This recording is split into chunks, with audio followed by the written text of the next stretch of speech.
Nuestro invitado de hoy nació en Aguas Corrientes, a orillas del río Santa Lucía, localidad de la cual llegó a ser alcalde entre los años 2010 y 2020. Desde niño supo que quería dedicarse al periodismo deportivo y relataba los partidos en los cuales era protagonista. Como funcionario de ¿Cómo OCE... era? La lleva Alvarito, la lleva el UD, levanta el centro, más o cabecea, menos, la tira afuera, no, lo va a sacar el técnico porque no anda. Ponele. Dale. Como funcionario de OCE es destinado a Montevideo y comienza a presentarse para integrar alguno de los equipos periodísticos de distintas radios. Es aceptado en Radio Sport y se arranca su trabajo como periodista deportivo que lo llevaría a cubrir los mundiales de México 86 e Italia 90. Su faceta de periodismo de investigación comenzó en el programa Revelaciones de Radio El Espectador. En 1995 se inscribe en el curso de corresponsal de guerra en el ejército e inmediatamente se involucra en la investigación de la llamada historia reciente, siendo su primer libro El revés de la trama, sobre la salida de la dictadura y la ley de caducidad, y que fuera publicado en el año 2001. Trabajó en los diarios El Observador, La República y Últimas Noticias, además de en Canal 4 y en BTV. Lleva publicados 15 libros, el último de los cuales acaba de ser editado por Planeta y lleva por título La intriga de los derechos humanos, leyes de reparación, promesas y engaños. Bienvenido a Dato y Relato, Álvaro Alfonso, un gusto tenerte. No, un gusto estar acá y bueno, gracias por la invitación.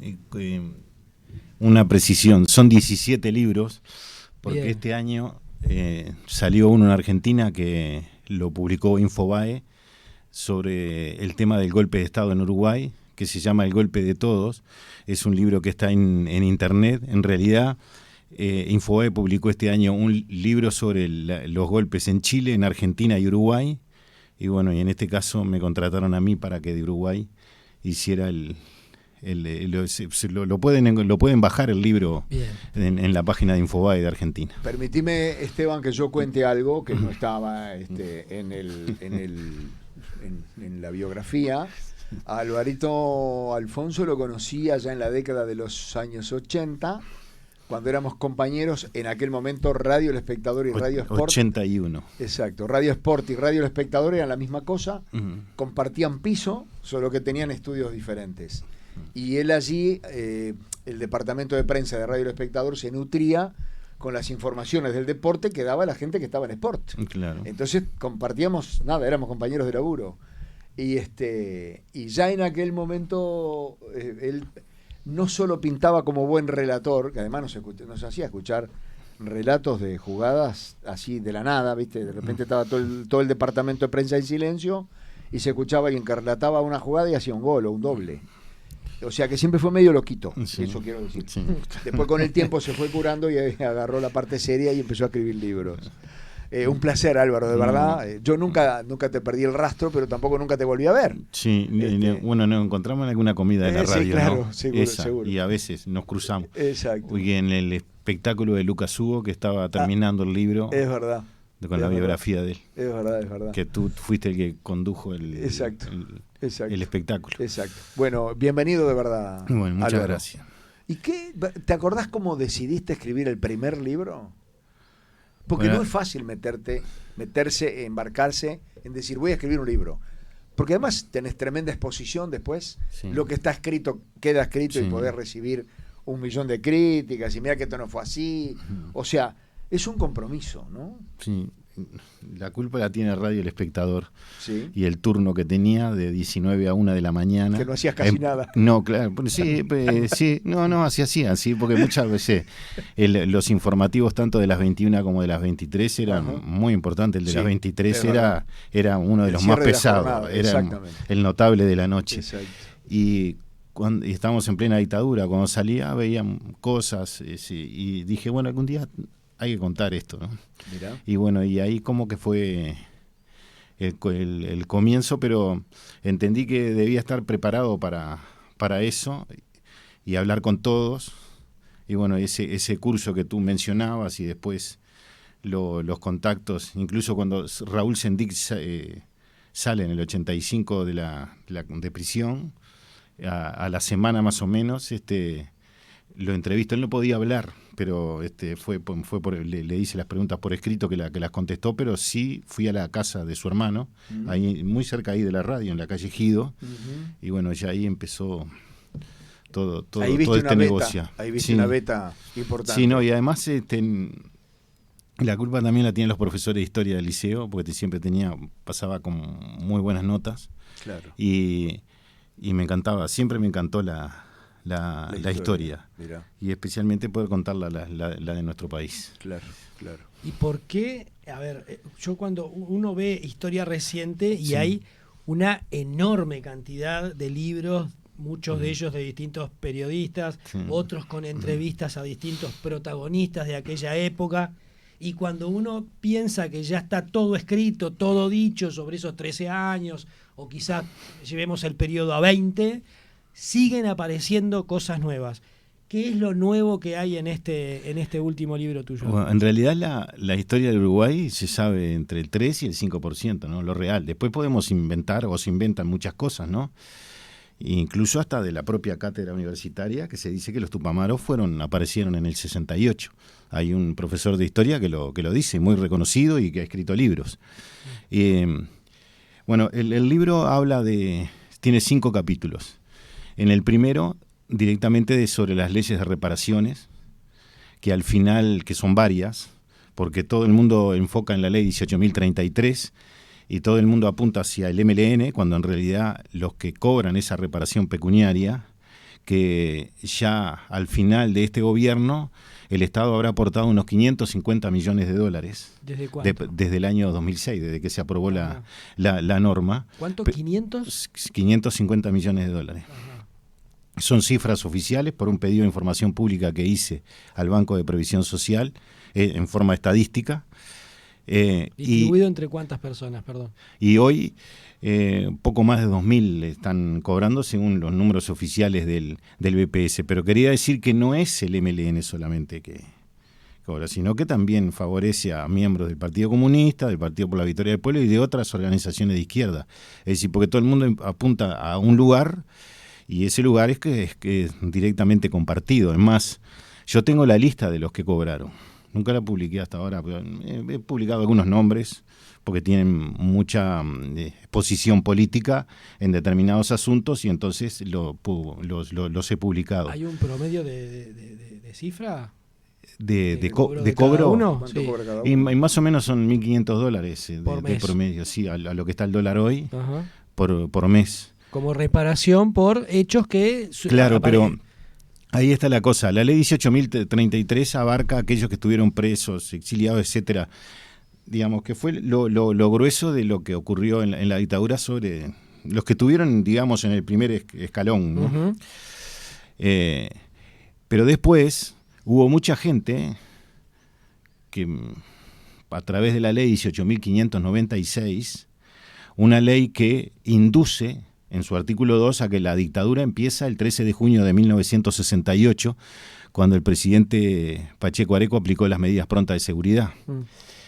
Y ahí se sumaron un montón de gente que no le correspondía por la ley 18.033, se agregaron otras cosas, y bueno, y ahí pasó de todo, ¿no? Después tenemos la ley de los funcionarios públicos, que por aplicarse lo que la gente va a recordar más fácil es que lo diga así. El A, B y C de los funcionarios públicos durante la época de la dictadura, el acto institucional número 7, en el cual los que tenían la C estaban ya derecho, eran cesados, y se presentaron a la salida por un tema de ley, que esto fue incluido en la ley de amnistía para el MLN y las organizaciones de izquierda. Ya había un artículo ahí, después fue refrendado por una ley. Se presentaron 30.000 personas que habían sido cesados durante la dictadura. Y bueno, el Estado atendió a 18.000. Y fueron 120 millones de dólares de la época. Algunos, como tenían ya más de 60 años, el tema de la cédula jubilatoria se solucionó de esa forma y fueron jubilados, y otros fueron reintegrados al Estado. Y esa ley hoy, si de acuerdo a los cálculos que se sacan, serían que el Estado ya aportó 340 millones de dólares. Pero después hay otra más que favorece a gente que trabajó en los frigoríficos. Y es muy... porque la invención acá para las leyes son muy interesantes. ¿Qué tienen que ver? Sí, claro, para cobrar. ¿Qué tienen que ver los frigoríficos? Ahí está. ¿Qué tiene que ver los frigoríficos? Bueno, fueron, supuestamente se sabe, la mayoría son miembros del Partido Comunista, ¿no? Eso parece muy claro. Entonces, la ley abarca desde el 9 de febrero del 73... Uh-huh. hasta el 28 de febrero del 85. Y esa, de acuerdo a otro pedido de información pública que hice, y que incluso hay publicado un cuadro en el libro, empezó con 12 o 13 cobrando, hasta que llegó a 882, y ahora estaba en 700 y algo. Y esa ley ya le ha costado al Estado, a hoy, unos entre 88 y 90 millones de dólares se ha pagado. Pero no me explicaste por qué los frigoríficos. ¿Qué tienen que ver los frigoríficos? No, bueno, porque es difícil de explicar. Hubo frigoríficos que fueron cerrados, ¿no? Sí.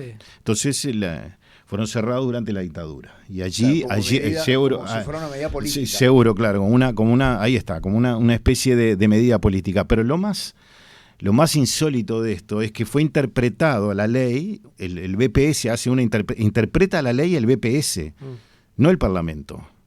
Es decir, la ley la ley 18.356, y ahí la interpreta el BPS y no el Parlamento.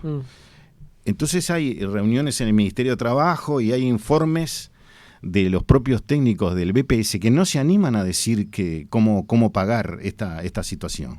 Bueno, finalmente se termina, esto fue firmado por el entonces presidente Murro, y terminamos con que hoy esa ley ha costado esa cifra. ¿Sigue ¿no? vigente, Álvaro? Sí, sigue vigente, porque sigue cobrándola. Claro. Es decir, que la 18.033 es la mamá de varios hijitos más que hay en la vuelta. En la vuelta. Y la ley 18.596, esta que induce a que comenzó la dictadura, también genera cobros.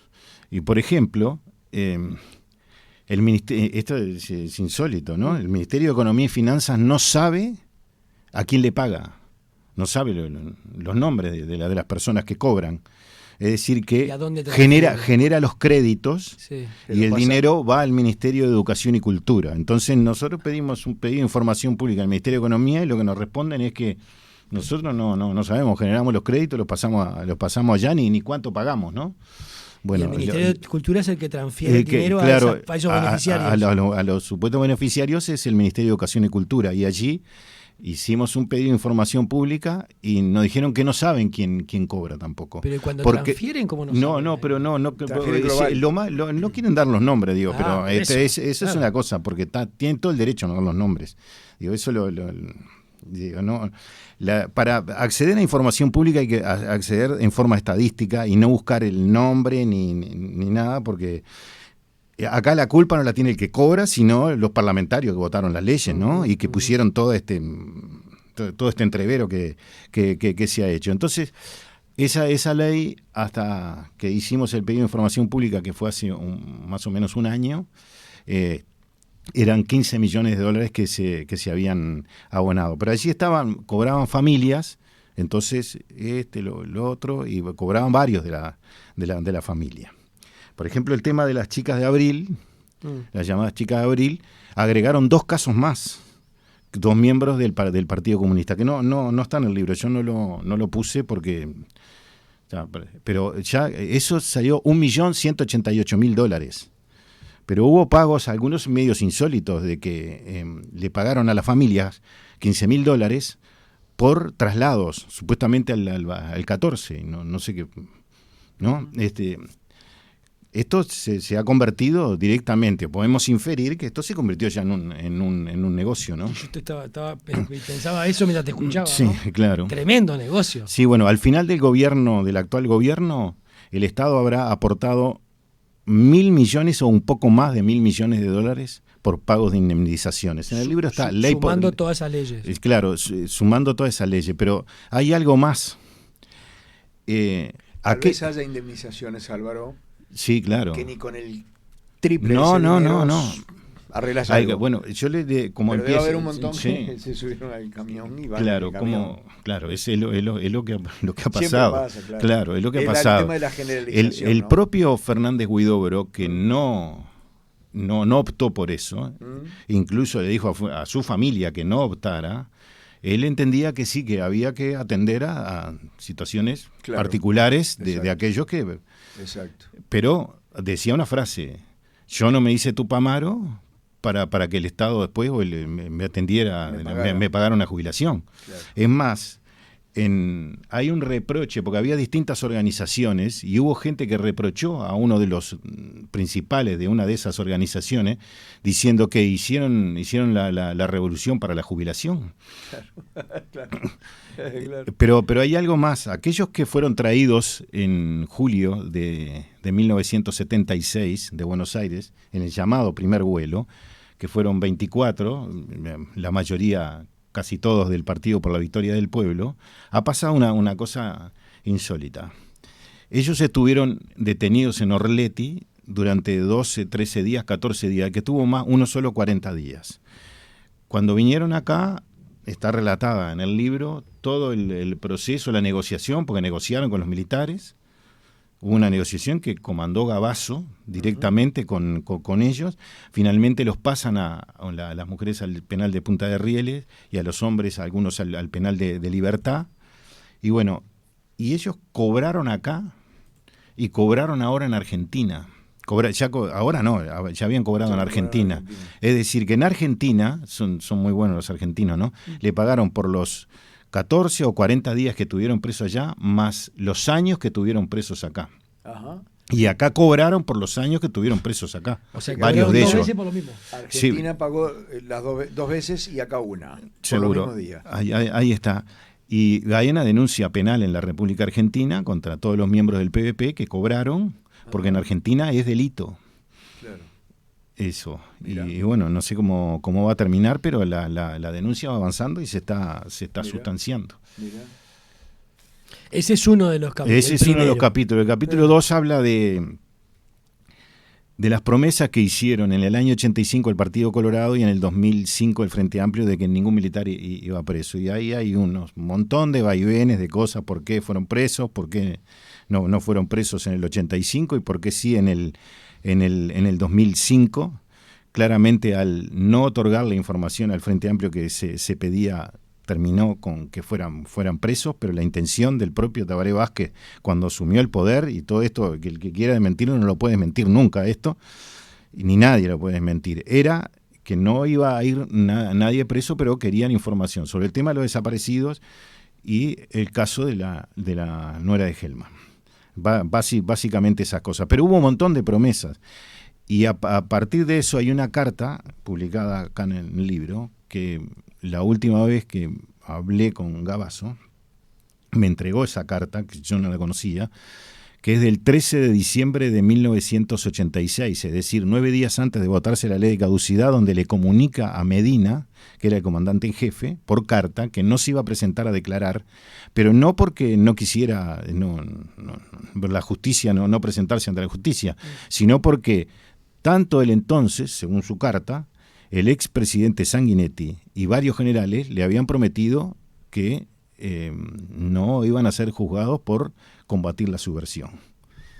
Esa carta y alguna cosa más generó la votación de la ley de caducidad, porque los militares no se iban a presentar a declarar en la justicia el 22 de diciembre como estaban convocados, el 23 en realidad. Que a raíz de eso, corregime si no fue así, es que Medina guarda las citaciones en su caja fuerte, ¿no? Dice, ahí está. No hay nadie, se quedan acá. Sí, incluso están relatados allí una reunión que hubo en el Palacio Esteves el 3 de diciembre, convocada por Sanguinetti, reconstruida a través de un acta del directorio del Partido Nacional, con lo que dice Ferreira Aldunate de esa reunión. Y después hay distintos documentos relacionados con, por ejemplo, hay uno se le pidió opinión al coronel Lamid, que está sindicado como el ideólogo de la ley de la operación Zanahoria, o la operación Zanahoria parcial, ¿no? Y él dice que no se puede hablar de detenidos desaparecidos. De desaparecidos sí, pero de detenidos no. Porque a las Fuerzas Armadas nunca asumieron que habían detenido a los desaparecidos, porque no hay registro, no había registro en ningún lado. Y que con los únicos que había que hablar era con los familiares de los desaparecidos, con nadie más. Eso dice la MIDE, el que nada menos trabajó en inteligencia muchos años y generó ese documento que fue pedido por los generales en el año 2000 aproximadamente. Perdón, una pregunta. Sí. ¿Por qué dijiste que la operación Zanahoria fue parcial? Y porque se han localizado cuerpos, ¿no? Pero eso pueden haber sido errores, ¿no? Claro, porque algunos... no es que haya sido intencional, puede haber pasado que se les pasó levantar estos 5 o 6 que aparecieron. Va más allá del pasar. Había grupos que trabajaban acá, allá, y no había contactos. Entonces, grupos militares. Claro, y hubo algunos que no dijeron esos nombres. Ajá. Y bueno, ¿con qué intención supuestamente? Y bueno, algunos no sé con qué intención. Lo cierto es que él no, al no decir tan allí, claro. fueron lo que... Claro, no fue una cosa organizada. Claro. Exactamente. Claro. Unos se hacen cargo de unos, otros se hacen cargo de otros, así fue. Y después, sin decir cómo se hicieron cargo, algunos aparecen y otros no. Claro, y después tenemos que nuevamente, vuelvo a insistir en este libro, ya había salido en Operación Verdad, pero ahora con una transcripción hecha en un interrogatorio que se le hizo al coronel de la Fuerza Aérea Rivero en la Fiscalía en el año 2018. Y allí dice que Hugo Henry Chávez Sosa no es el que fue localizado en la Chacra de Pando, sino que fue Arpino Vega. Incluso presentó un documento de 12 páginas en un tribunal de honor, y va más allá. Cuando el presidente Tabaré Vázquez, al final de su gobierno, y el entonces ministro de Defensa, José Bayardi, ratifican el tribunal de honor, lo mandan a la justicia, y en un apartado, en el número 4, dice que hay testimonios que la Fiscalía debería revisar. Mira. Y Percy Vale no revisó nada. Es más, nosotros hicimos un pedido de información pública a Percy Vale, directamente, en realidad a la Fiscalía, ¿no? Porque el jefe es Gómez. Y acá pasó algo muy llamativo. Por lo menos lo que nos dieron a nosotros, porque lo hice con otro colega, es que no hay firma del fiscal Gómez cuando se lo lee, porque en realidad Percival es un funcionario administrativo que depende del fiscal Gómez. Claro. Entonces el fiscal Gómez debería firmar pidiéndole que llegó este pedido de información pública para que conteste. Sin embargo, no firmó ni para allá ni para acá, ¿no? Y allí Percival le dice que era una cosa juzgada y que no investigó con eso, y que ya había un ADN, etcétera, etcétera. Se ve que Percival no ve Netflix o alguna cosa de esas, ¿no? En realidad no solo no ve Netflix, sino que inventa y hace fábulas, y ahora está por llevar adelante una nueva fábula, o casi la mitad de la fábula. ¿Cuál sería? Es la de los vinos. La de los vinos, que terminó con el tema de la vida de Cecilia Fontana de Heber. Cecilia Fontana de Heber. ¿Y por qué? ¿Qué sería? Y bueno, yo ahora... próximo libro. Sí, no, próximo libro no, porque ya escribí un libro sobre el tema, que se llama El vino de la muerte, que fue mi segundo libro. Y ahora me pidieron si podía concurrir como testigo al juzgado, y lo voy a hacer. Y porque se reabrió y ahí voy a decir lo que... ¿Por qué me parece esto? Puedo estar equivocado, pero me parece que no, porque hay sentencias en las que hace Percivale donde faltan elementos muy, muy, muy contundentes, ¿no? Y dice cosas muy fuertes. Por ejemplo, en el tema de Michelini y Gutiérrez Ruiz, en la formalización habla que los grupos de acá se replegaron, cosa que es cierto, y que fueron a la República Argentina, y allí comenzaron a hacer secuestros y juntar dinero para enfrentar a la dictadura. Pero un fiscal no puede poner eso, porque en el gobierno argentino era democrático, había una violencia política muy, muy importante, pero del 73 al 76, con Cámpora, Perón y Isabel Martínez, fue un gobierno democrático. Sí. Y sin embargo, pone eso en el punto 7. Y ahora, no sé cómo le van a explicar a la familia de Bordaberry Blanco, porque en Argentina el caso estaría resuelto y que quienes mataron a Miquelini Gutiérrez Ruiz fueron los argentinos. Más allá de todo el que los uruguayos estaban en la todo lo que me digan. Pero, bueno, lo dijo Ferrer Aldunate en el año 76, a las pocas horas del episodio, y lo ratificó después. Pero en realidad, lo de Miquelini Gutiérrez Ruiz en Buenos Aires es un agujero grande que tiene la historia del Uruguay, y que yo ya estoy en trabajando en ese tema. Claro, los que apretaron el gatillo eran argentinos, sí, pero claro, ¿no lo hacían por encargo de los uruguayos? Bueno, hay un montón de elementos que llevan. Han matado a Wilson también, digo, los mismos. Sí, claro, pero ahora lo que se mueve es que fue por dinero, ¿no? Uh-huh. Pero en realidad hubo otras cosas, además, en todo ese proceso. Álvaro, en ese libro que vos escribís sobre el tema de los vinos, ¿te has encontrado con algo que te acerque a quién pudo haber sido? Digo, llama la atención que 40 años después aparezca como que por fin encontramos la verdad. ¿Te has cruzado? No, este es como pegarle también es un agujero negro. Sí, enorme, sí, ¿no? Enorme. Sí, esto es como pegarle a una pelota y no saber para dónde va. Claro, lo que sí que lo que se quiere decir es que había un contexto político entonces que se dio esa situación. Sí, claro, pero acá lo mismo pasa con lo de Hellman, ¿no? Lo de acá lo que hay que saber es quién fue y por qué fue. Y a mí me parece que los militares estuvieron un poco lejos de esto, no tan cerca. Ajá. ¿No? Que viene por otro lado, desde el propio Estado, la Fuerza de Seguridad, pero no pero no militar. Ahí está. Mira, puede ser. Y bueno, después el capítulo 3 habla de... Vos no te queda, a mí, yo no tengo idea. ¿De qué son esas 3 letras? ¿MDA? Sí, pero podía ser, ¿no? Claro, podía ser Ministerio de Defensa Nacional, ¿no? Claro, pero dicen que no. Dicen que no. El propio Javier García dijo nada. Pero ¿qué quiere decir? Nadie ha descifrado. Nadie lo ha podido descifrar. Claro, y hay mucha gente que está siendo citada que tal vez no tiene nada que ver. Tal vez no tiene nada que ver con el episodio. Puede ser. Puede ser. Y entonces se habla de documentos, etcétera, y de informes de inteligencia, pero no hay nada concreto. Nosotros que nos jactamos de que el Uruguay es un país serio y todo lo demás, que lo es, recién lo hablábamos más temprano, en el tema de la investigación policial estamos lejos de ser un país serio. Serio capaz. Y bueno, puede ser que 40 años después, 40 o no sé cuánto, no tengamos la más mínima idea. 45. Ya desde aquel momento. Era como que 45. Pero además que hay que tener en cuenta las reacciones que se fueron dando en ese momento. Para los oyentes.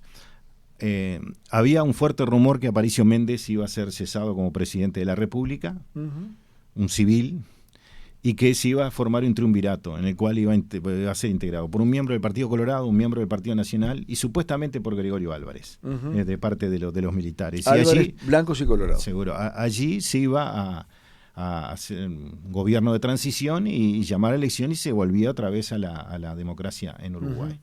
Y que el anuncio iba a ser el 10 de septiembre en el marco de los homenajes a Aparicio Saravia, etcétera, etcétera. Sin embargo, no se dio una reunión del COSENA en aquel momento. Las actas no aparecen por ningún lado, no están por ningún lado. Yo accedí a algunas que alguien había fotocopiado, pero del 79 en adelante, no del 70 para atrás, digamos.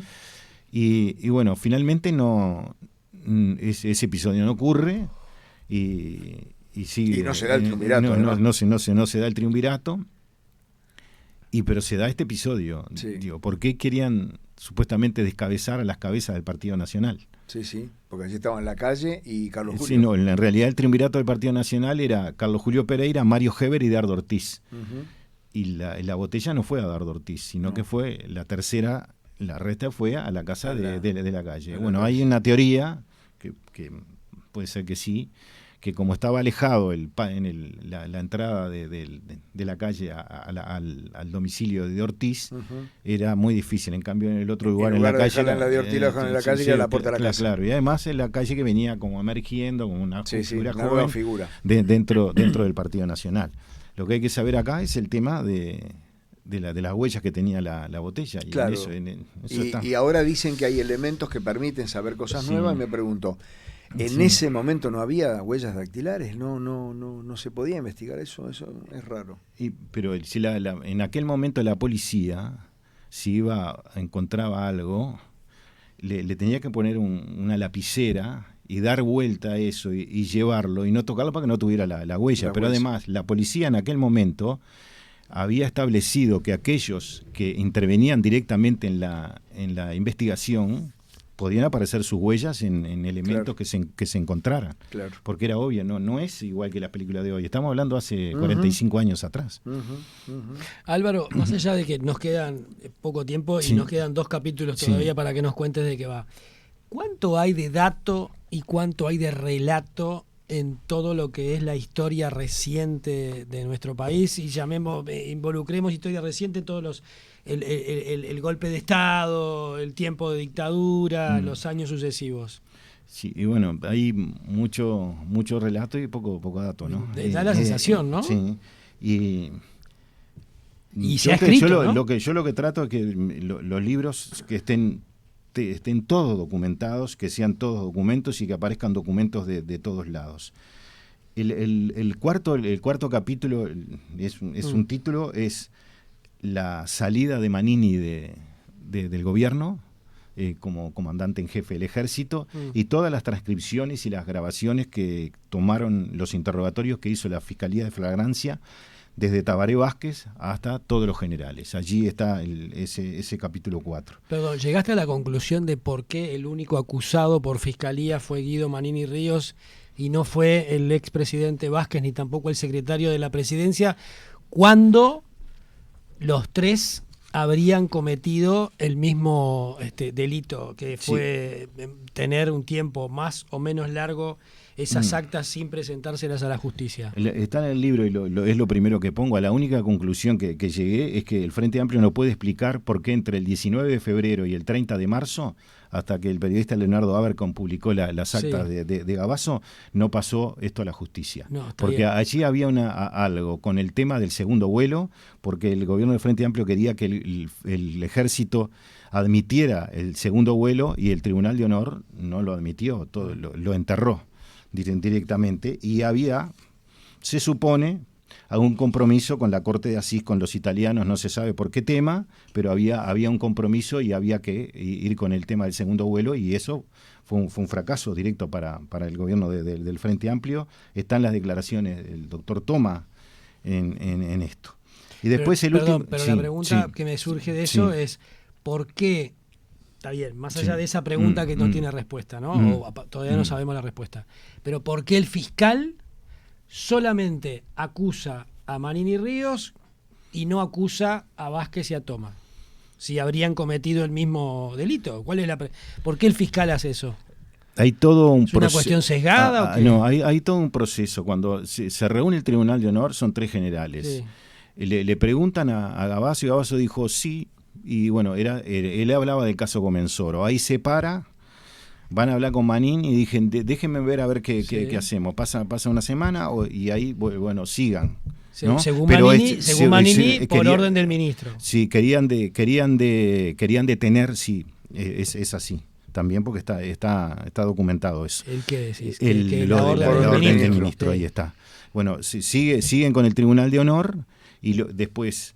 Menéndez lo lleva, habla con Toma directamente y allí hay como una especie de bloqueo del expediente, bloqueo que admite el después ministro interino Maciel, que era el subsecretario, y se da toda toda esa situación. Sin embargo, el día que aparecen las actas publicadas por Abercrombie, Tabaré Vázquez pregunta si habían enviado el tema de la justicia y le dicen que no. Y ahí manda a enviarlo inmediatamente. Sí, claro, ahí está. Pero de vuelta. Pero digamos, todos querían enviarlo a la justicia, pero había algo que lo impedía, que dio vuelta allí. Todo puede ser administrativo, todo no, pero había algo más. Y ese algo más es este tema de la corte de Asís en Roma. Está bien, pero de vuelta vuelvo a la misma pregunta. Capaz que no tenés respuesta para eso. Sí. ¿Por qué el fiscal solamente acusa a uno si el delito lo cometieron los tres?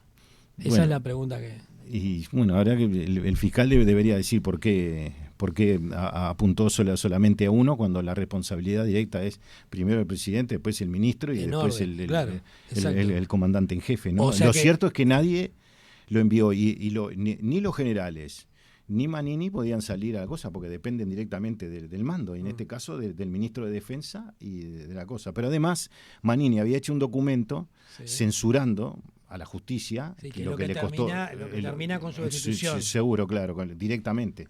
Porque cuando Manini, y acá coinciden los dos en las declaraciones, Manini y Vázquez, cuando va a hablar con Vázquez, habla 20 minutos Manini, pero habla de su nota sobre los casos que entiende que la justicia ha actuado de mala manera. Sí, sesgada. Sí, ahí está.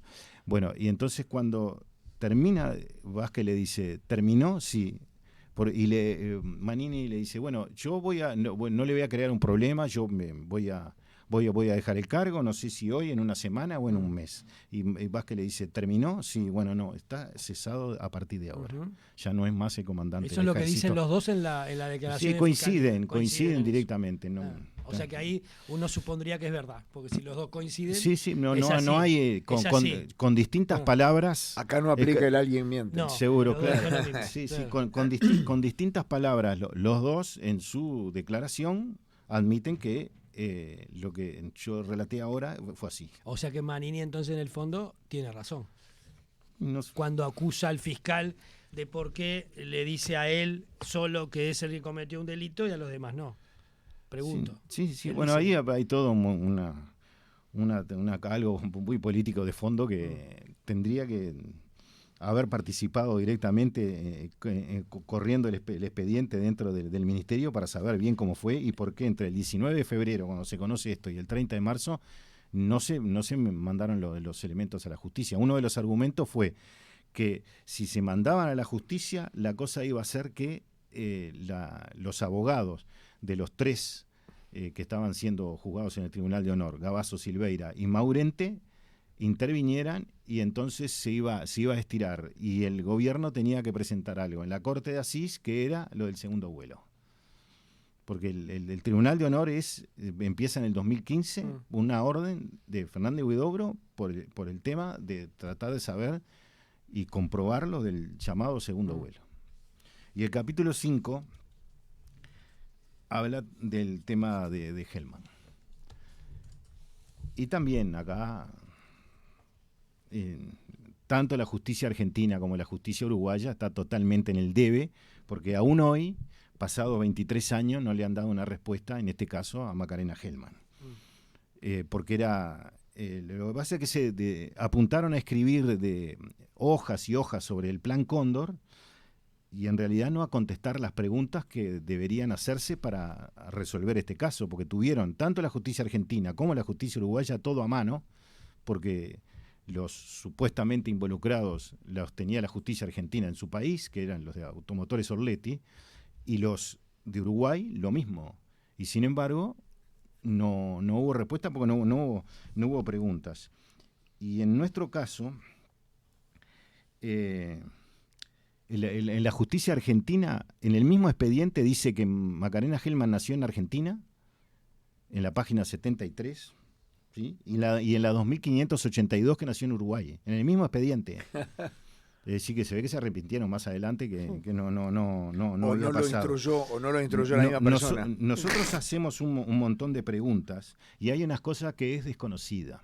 Hay una investigación administrativa que ordenó Julio María Sanguinetti, febrero del año 2000, que interroga a todos a todos, a los que supuestamente estaban involucrados. Gabazo, Cordero, Rama, Silveira, ¿Por qué Sanguinetti? Rodríguez, Burati, Valle. porque era el presidente todavía. No, en febrero todavía era el Seguro, el presidente. Ah, claro, Febrero, asume en asume marzo en del marzo. 2000. fue Faltaban después de 15 días. seguro, fue de una Exacto. controversia que se generó con Hellman, Entiendo. una pelea pública que se generó con Hellman, entonces ordena la investigación administrativa. Y miren lo que nosotros encontramos y pusimos a disposición ahora, vamos a ver qué pasa, A ¿no? ver. Una de las preguntas que nos hicimos, ¿en qué lugar físico dio a luz María Claudia García? El 21 de febrero del año 2000, el general Walter Díaz Tito, está el número de nota, elevó una respuesta al pedido del entonces ministro de Defensa Nacional, Juan Luis Estorach. Dio cuenta de la nómina de las madres que dieron a luz en el segundo semestre del año 76 en el hospital militar, indicando sexo de los niños y fecha de nacimiento. Díaz Tito reveló que en la nómina de madres se identifican a 2 como detenidas de la época, no pudiéndose precisar las causales de su detención ni procedencia de las mismas. En cuanto a la información que pudieran proporcionar, el director del hospital militar en aquel momento dijo que los ginecólogos, obstetras y todos los que trabajaron en aquel periodo habían fallecido o se habían retirado. Nosotros hicimos un pedido de información pública pidiendo esa investigación administrativa, que creo que poca gente la conocía. Y de acuerdo al expediente, encontramos en esto que una de las detenidas que tuvo familia fue María del Carmen Arazandi Arcelus de Quintana, que dio a luz una niña, según el registro el 8 de agosto del 76. Allí fui al tomo 2 de la investigación histórica sobre la dictadura y el terrorismo de Estado, del año 2008, donde trabajaron en forma conjunta varios organismos, entre ellos la Universidad de la República, y en la página 78 figura la citada Arazandi Arcelus. Si bien no aparece la fecha de detención, sí la fecha de liberación, que fue el 14 de septiembre del 77. Ahí vamos bien porque nació en la fecha indicada. Y acá viene la cosa. La segunda detenida que dio a luz en el hospital militar tiene peculiaridad. El 31 de octubre del 76 aparece en la ficha de nacimiento una bebé, Karina Alejandra Silva. Tiene un número, su madre María Silva. Según el testimonio que había dado la doctora Briones, la obstetra que atendía a Claudia García antes que la secuestraran, en Argentina, iban a ser Magarena el 1 de noviembre. Y ahí vamos nuevamente a estas fichas, ¿no? Una señora María Silva vuelve a ser madre el 1 de noviembre del 76. ¿Cómo se llama la bebé? La bebé solo figura Silva, el supuesto apellido de la recién nacida, y está un número registrado, ¿no? Entonces vamos al registro manuscrito del 76, pero el apellido, y ahí aparece solo con el apellido Silva, ni siquiera figura el nombre de María Silva, es decir, el manuscrito que ya se lo muestro. Y otra vez vamos al registro de las detenidas, a ver si aparece la detenida con ese nombre, y hay en la página 237 figura Ana María Silva Piedrabuena, que fue detenida el 22 de agosto del 73 y liberada el 21 de octubre del 74. Quiere decir claramente que no iba a ir al hospital militar a tener un bebé en el 76, una detenida, ¿no? Claro, si fue liberada en el 74. Claro, el médico Ramón Rodríguez de Arma, que del 70 se desempeñaba como ginecólogo y asistía a partos, dijo que era imposible y que no existe la evasión de certificado de nacimiento ni en militar ni en otros lugares, y que todos los partos quedaban registrados. Y la pregunta que hacemos es, el registro de Silva con el número 214835, cuyo nacimiento figura el 1 de noviembre, ¿es Macarena Hellman? Y acá les muestro, miren los documentos. Por un lado, que fue hecho con computadora, seguramente en el año 2000, acá están todos. Y ese mano. Y este es el manuscrito del 76. Y acá ustedes pueden ver que el 1 de noviembre es Silva nada más, ¿no? ¿Será esa? Sí. No y sé bueno, ahora tiene la respuesta? Sí, el Ministerio de Defensa tendrá la respuesta, claro. Supongo que por sí o por no. Y acá están los documentos del tomo 2 y los nombres de esto. ¿Cuánto tiempo te llevó a escribir ese libro, Álvaro? Porque tiene que 500 páginas. No, 300 y pico. Pero no hay tiempo en esto, ¿no? Pero digo... No, porque yo estoy publicando ahí documentos que capaz que tienen 20, 25 años y que yo nunca no había utilizado. ¿Y los tenías? Y los tengo, sí. Claro. Y hay más. Entonces, porque el modus operandi es pedir pedir acceso a la información. papel, no, y papeles con los que hablaba. Claro. Porque la declaración de alguien puede ser muy muy concreta y tener asidero, claro. Y entonces los papeles no pueden mentir, y más los papeles escritos en aquel momento. Cuando pedís a través del acceso a la información pública, ¿las respuestas son rápidas o te la digo? No, comúnmente siempre piden prórroga. ¿Hay un plazo legal para entregártela? Y en muchos casos, sí, son 20 días más 20 Digo días. Para vos que estás buscando acceder a la información por otras cosas. Sí, bueno, pero ha habido negativo cosas. Por ejemplo, la Secretaría de Derechos Humanos de la Presidencia de la República en el actual gobierno nos negó una información que la tenían, y primero dijo que no la tenían, y después que la tenían, y cuando la tenía, porque no me lo dan, no la dieron, y cómo conseguir la información. ¿Pero se puede negar estando se pueden negar, ¿sí? Si están en todo su derecho. Por violar la ley. No, está bien, pero hay una ley que dice seguro, hay una violas la ley, ¿quién te la hace cumplir? No, está bien, pero se supone que el Estado no debería, ¿no? Violar las normas que ellos mismos aprobaron. Claro, bueno, ¿cómo consigo esa información? ¿Cuál era la información? Menem le había pedido al Departamento de Estado sobre un informe que había sobre el tema de los desaparecidos en Argentina, y en lo cual estaban incluidos los uruguayos, ¿no? Bueno, esa información Menem la pasó para acá, después a pedido se la pasó para acá. Bueno, fui a Argentina y la conseguí allá. Entonces, ¿por qué tuve que viajar a Argentina? Porque si la tenés acá, ¿por qué no me la das? Y después, esta, que voy a decir a ver por qué no pedí una investigación administrativa que se le hizo al policía Hugo Campos Armida. Sí. Y me fue negada por el ministro Heber. Mira. Invocando, en realidad no él, sino los servicios técnicos, invocando una norma que había aplicado José Mujica para no entregar información, en el gobierno de José Mujica del año 2011. Una investigación administrativa. Y después el Banco de Previsión Social, última hora, también, cuando viene Rodney Arismendi, termina jubilándose. Entonces nosotros teníamos el número de expediente, todo, pedimos la información, pero no para ver si cobraba 2 pesos o 5 pesos, sino a ver cuáles eran las razones por las cuales, otro agujero más de la historia, que es cuando viene Ferreira Aldunate, lo detienen en el medio del Río de la Plata. Sí. Cuando viene Rodney Arismendi, también en el 84, exiliado de la Unión Soviética, hay caravana. Yo nunca pude encontrar un papel que dijera, a ver, ¿por qué? Si que alguien haya escrito algo, ¿por qué hubo caravana? En el 84, aceptaron la caravana en el 84 cuando porque el gobierno militar autorizó la caravana del principal dirigente del Partido Comunista. Claro. ¿Cuándo volvió Wilson? En junio. ¿De ese año también? Sí. Claro, pasa que Wilson estaba requerido. Sí, también. Formalmente requerido. Entonces lo fueron a detener al puerto. Claro, no sé si Rodney Arismendi estaba requerido. Bueno, acá en este libro está el requerimiento de Ferreira Aldunate. Y pasa algo muy interesante. Desde el 73, los militares insistentemente presionaron a Juan María Bordaberry para que pidiera el pedido de captura internacional a Ferreira Aldunate. Bordaberry se negó sistemáticamente durante 3 años. Cae Bordaberry y a los pocos días, acá está el documento y hasta la foto de Wilson requerido, los militares piden la captura internacional. Claro. Llama la atención de todo esto, tenemos que terminar, pero llama la atención de todo esto porque este gobierno se niega a cosas que supuestamente querría que fueran más transparentes, ¿no? Pero acá, en realidad, el Ministerio de Defensa Nacional, también la Cancillería, son los que han aportado mucha información. El Ministerio de Defensa lleva más de 200 y pico de respuestas a pedido de información pública que se han hecho en estos 3 años, que es que no llega ni siquiera al 30% de los 15 años del Frente Amplio, desde que estaba la ley en los gobiernos del Frente Amplio. Es decir, que ha habido, pero a veces uno no entiende por qué. Como tampoco entiendo por qué la justicia se sentó arriba del archivo Castiglioni y no me lo quiere dar.